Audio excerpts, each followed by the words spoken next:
अगर तुम्हें ऐसा भ्रम हो गया हो कि कोई एकांत गुफा हो, घुस जाऊं बस वहां भगवत प्राप्ति हो जाएगी, तो चूहा और सांप रात दिन बिल में रहते हैं, इनको भगवान की प्राप्ति हो गई क्या?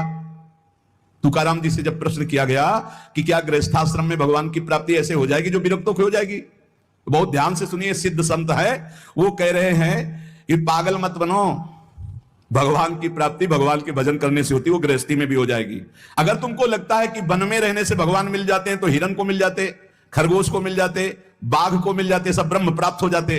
अगर तुमको लगता है कि एकांत में ध्यान लगाने से मिल जाते, तो बगुला जल में खड़ा होकर एक टांग केवल ध्यान लगाता है, लेकिन मछली आई गट्ट से खाया फिर शांत खड़ा है, बगुला को नहीं मिला।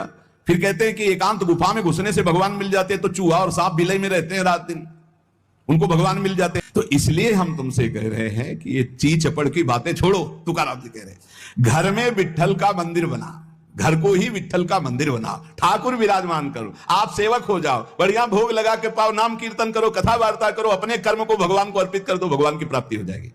हम तुमसे पूछते हैं, जो लोग सोचते हैं अन्न नहीं खाएंगे तो भगवान की प्राप्ति हो जाएगी, तो कितने ऐसे जीव हैं हमारी प्रकृति में? तुकाराम जी कह रहे हैं ये बड़े महापुरुष हैं, किसी के कहो सांप खाता अन्न, करे क्या धान बकभी, कपट भरा भीतर भरा उदर मल से, करे चूहा भी एकांत गदहा भी भभूत रमावे, तुका जल नक्रालय काग ही नहाए कहो। तो क्या अन्न न खाने से भगवान मिल जाएंगे?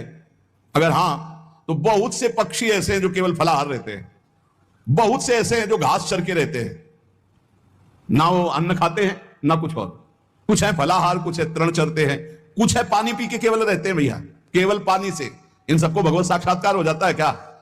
केवल पानी से रह रहे तो भगवत साक्षात्कार हो जाएगा, केवल फलाहार रहे तो उनको भगवत साक्षात्कार हो जाएगा। तुकाराम जी कहते हैं कितने हैं वायु भक्षण करते हैं, केवल वायु पी करके जीते हैं, भीतर कपट भरा है, बाहर ये सब छोड़ रहे हो, कुछ लाभ नहीं मिलना है। चूहा बिल में एकांत में रहता है, भगवत प्राप्ति हो गई। गदहा खूब धूल में ऐसे लौटता, धूल लगाने से तो क्या उसे भगवत प्राप्ति हो गई, महापुरुष है।